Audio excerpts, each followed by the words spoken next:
Okay, now we will start with retail trade. So retail trade क्या होता है?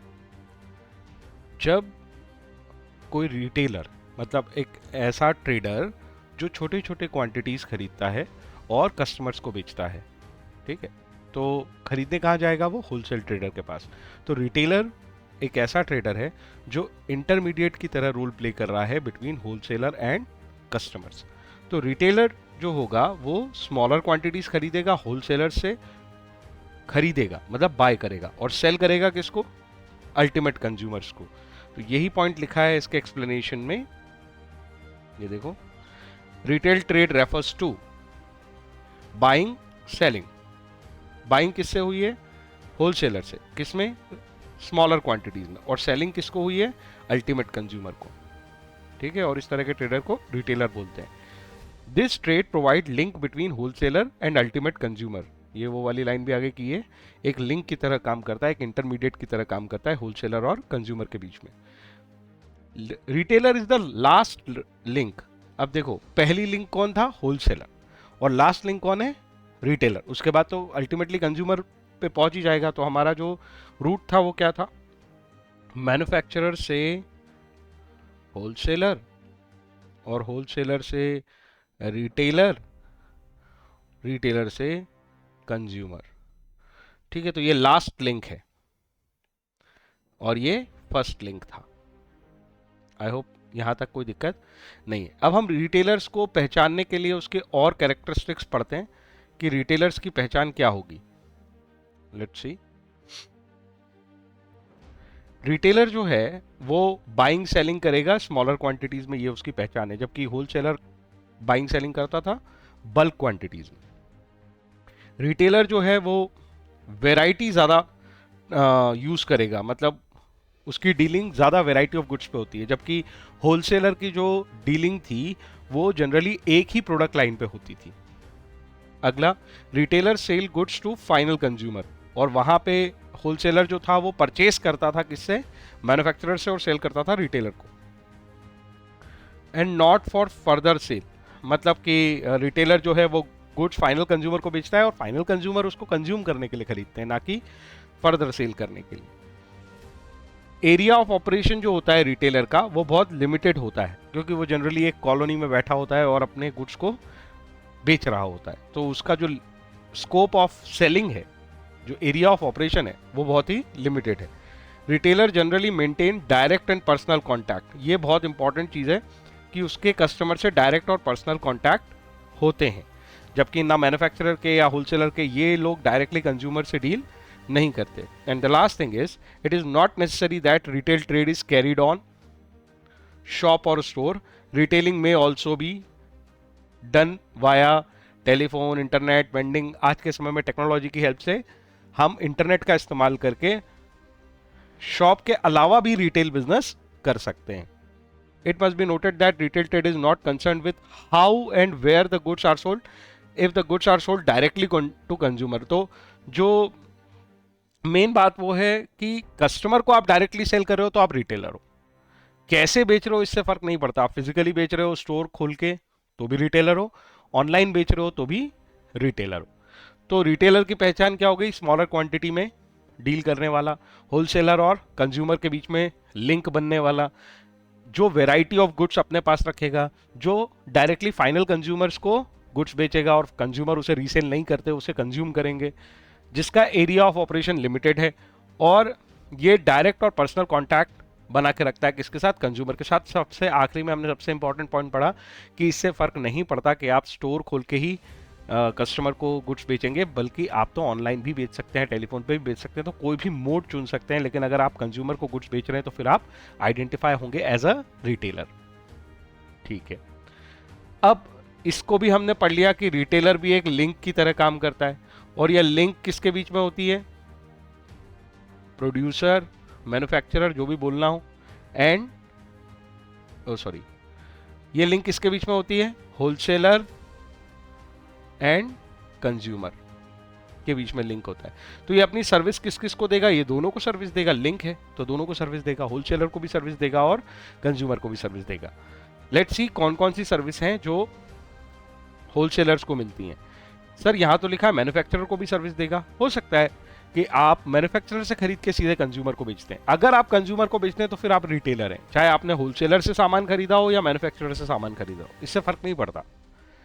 ठीक है, तो अगर आप कंज्यूमर को बेच रहे हैं तो आप सर्विस होलसेलर को भी दे रहे हैं और कंज्यूमर को भी दे रहे हैं। अगर आप मैन्युफैक्चरर से सामान खरीद रहे हैं तो फिर आप सर्विसेज मैन्युफैक्चरर को दे रहे हैं। ठीक है, जिससे सामान खरीदोगे उसको सर्विस दे रहे हो। क्या सर्विस दे रहे हो? उनके गुड्स को डिस्ट्रीब्यूट करने में हेल्प कर रहे हो, ये आपकी सर्विस है। ठीक है, क्योंकि मार्केट में जो कंज्यूमर है उससे पर्सनल कांटेक्ट और डायरेक्ट कांटेक्ट किसका है? केवल रिटेलर का।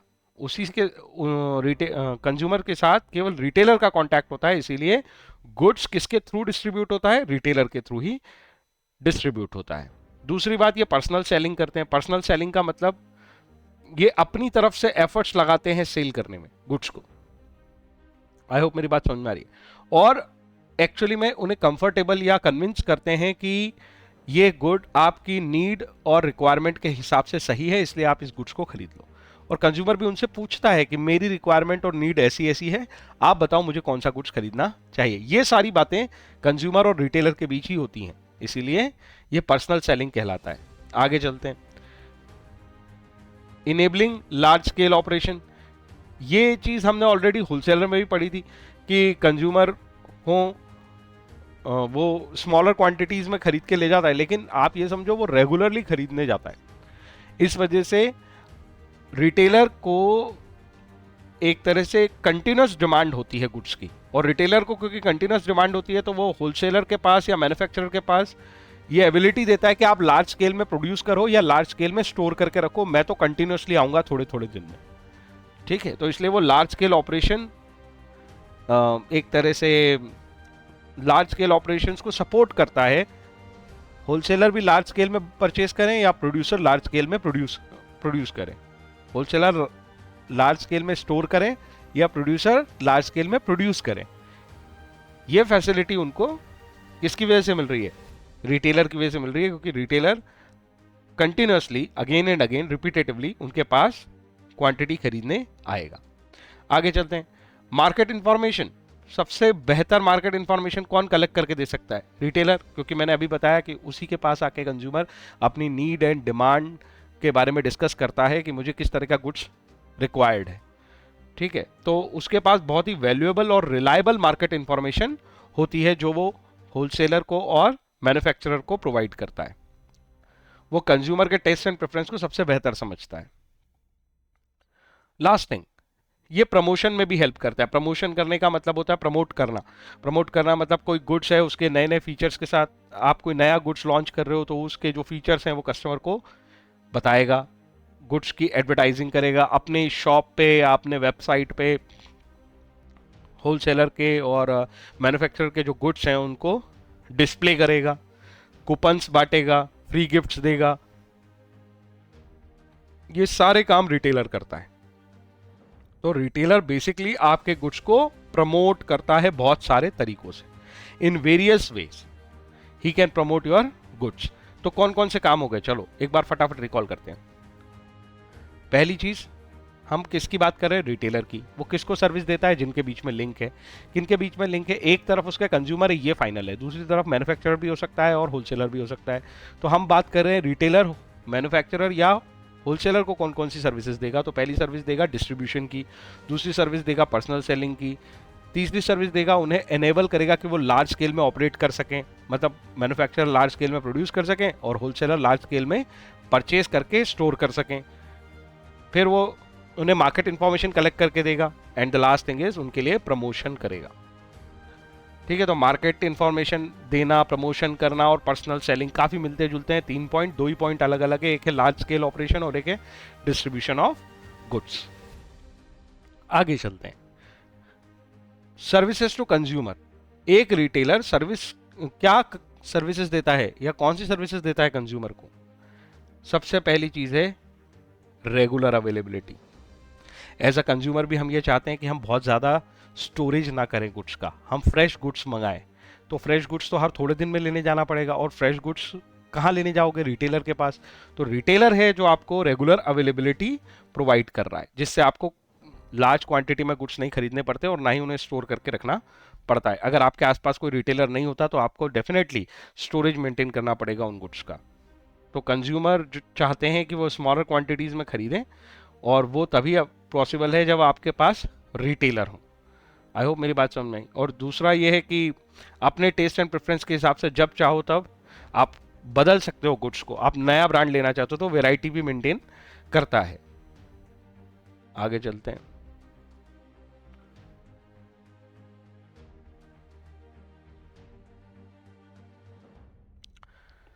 और क्या सर्विसेज हैं जो रिटेलर कस्टमर्स को देगा?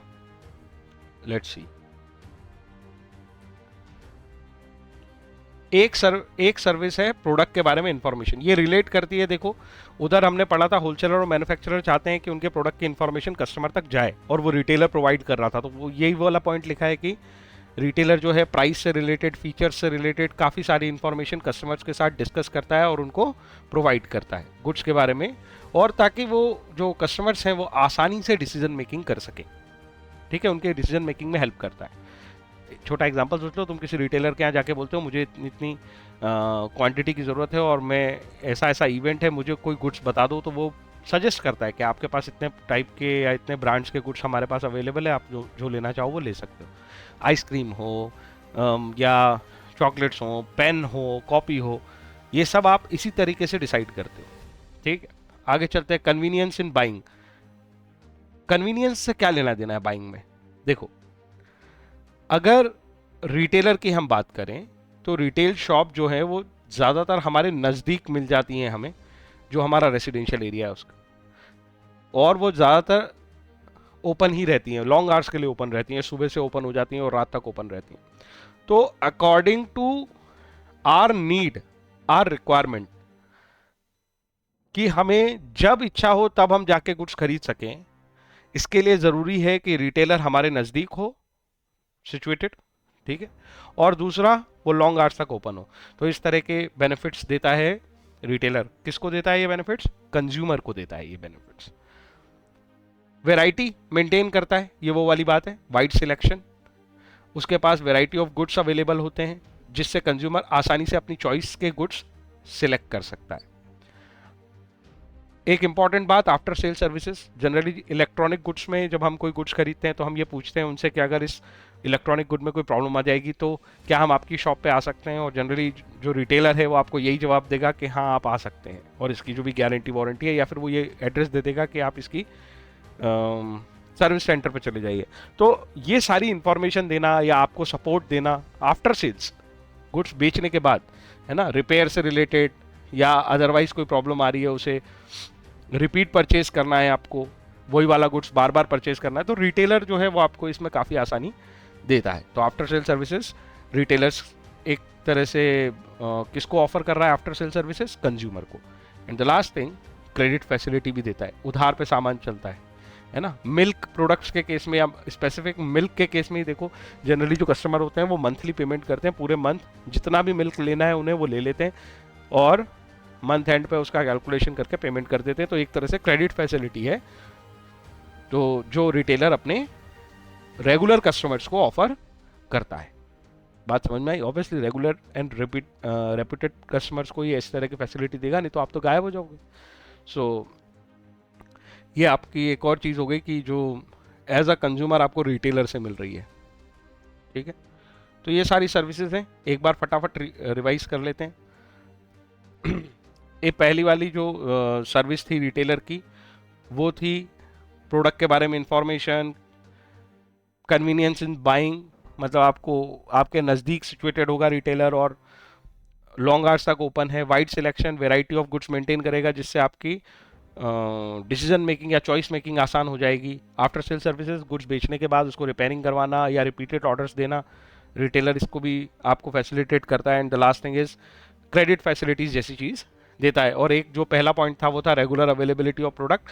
आपको छोटी छोटी क्वांटिटीज़ में गुड्स खरीदना होता है एज अ कंज्यूमर, और इस वजह से रेगुलरिटी बहुत इंपॉर्टेंट है, क्योंकि अगर गुड्स बाद में अवेलेबल नहीं होगा तो फिर हमें बल्क क्वांटिटीज़ खरीदनी पड़ेगी और उसे स्टोर भी करना पड़ेगा, जो कि एक हैक्टिक प्रॉब्लम है और उसकी कॉस्ट भी होती है, उसमें नुकसान भी होते हैं और कई बार हमें हमारा गुड्स ख़राब भी हो जाता है। तो ये सब प्रॉब्लम से बचने के लिए हमें रेगुलर अवेलेबिलिटी चाहिए और वो रिटेलर हमें प्रोवाइड करता है। इसके बाद एक डिफरेंस है होलसेलर और रिटेलर का। होलसेलर जो है वो लिंक था रिटेलर और मैन्युफैक्चरर के बीच में, जबकि रिटेलर जो है वो लिंक है कंज्यूमर और होलसेलर के बीच में, या मैन्युफैक्चरर भी आ सकता है। ठीक है, कोई दिक्कत नहीं। स्केल ऑफ ऑपरेशन की बात करें तो ये लार्ज स्केल पे काम करता है, ये स्मॉल स्केल पे काम करता है। नंबर ऑफ आइटम्स की बात करें तो ये फ्यू आइटम्स में डील करता है, ये लार्ज वेराइटी में डील करता है, large number of items. Capital की बात करें तो इसको लार्ज अमाउंट ऑफ कैपिटल चाहिए क्योंकि इसको बल्क में परचेस करना होता है। इसको स्मॉल कैपिटल में काम चल जाता है क्योंकि इसको थोड़ा ही कुछ खरीदना है। और उल्टा एक और फायदा ये भी है कि होलसेलर इसको क्रेडिट फैसिलिटी भी दे देता है। नेचर ऑफ पेमेंट की बात करें तो ये जनरली क्रेडिट पे डील करता है, जबकि ये कैश में डील करता है। ये बात हो रही है कि होलसेलर जब गुड्स बेचता है रिटेलर को तो उधार पे बेचता है, और रिटेलर जब अपने कस्टमर को बेचता है तो वो जनरली कैश में बेचता है। केवल रेगुलर और रेपुटेड कस्टमर को ही वो क्रेडिट देता है। आगे चलते हैं, तो ये जनरली वाला पॉइंट है। ठीक है, आगे चलते हैं। विंडो डिस्प्ले कौन करता है? Window display very much needed in case of retailer, और यहाँ पे no need of window display. ये तो बॉक्स में अपना सामान पैक करके रखते हैं, रिटेलर आता है और गुड्स खरीद के ले जाता है, और वो अपनी शॉप पे जाके उसको डिस्प्ले करता है ताकि कंज्यूमर उसको देख सके। आई होप मेरी बात समझ में आ गई होगी। इसके बाद अगर हम अगला टॉपिक देखें, अभी अगले टॉपिक के पहले 3 पॉइंट और हैं। आफ्टर सेल सर्विसेज कौन देता है? रिटेलर देता है। ऐसा कोई अरेंजमेंट नहीं होता किसके पास? होलसेलर के पास, आफ्टर सेल सर्विसेज वाला। प्रॉफिट मार्जिन मैंने बताया था, होलसेलर लो मार्जिन और लार्ज वॉल्यूम में बिलीव करता है, वेरी लो प्रॉफिट मार्जिन। और यहाँ पे तो प्रॉफिट मार्जिन ही सब कुछ है। रिटेलर तो स्मॉल क्वांटिटीज में डील कर रहा है, उससे प्रॉफिट मार्जिन से ज़्यादा मतलब है। स्कोप ऑफ बिजनेस की बात करें तो ऑब्वियसली ज़्यादा प्लेसेस पे किसका बिजनेस स्प्रेड रहेगा? होलसेलर का। होलसेलर सिटी में ये 3-4 होंगे, पर रिटेलर कितने होंगे? थाउजेंड्स में होंगे, जिनका अपना छोटा छोटा एरिया होगा। ठीक है, क्योंकि उन्हें रिटेलर को ये मेंटेन करना है कि रेगुलर अवेलेबिलिटी हो प्रोडक्ट की किसके पास? कंज्यूमर के पास। इसलिए उनको रेजिडेंशियल एरिया में अपनी शॉप्स लेके बैठना पड़ता है या छोटे सिस्टम में काम करना पड़ता है। आई होप यहाँ तक कोई दिक्कत नहीं है। इसके बाद हमारा टॉपिक बदल जाएगा, तो हम अगले लेक्चर में कवर करते हैं क्लासिफिकेशन ऑफ रिटेलर। कितने तरह के रिटेलर हैं अभी तुम्हें देखने को मिलेंगे। ओके।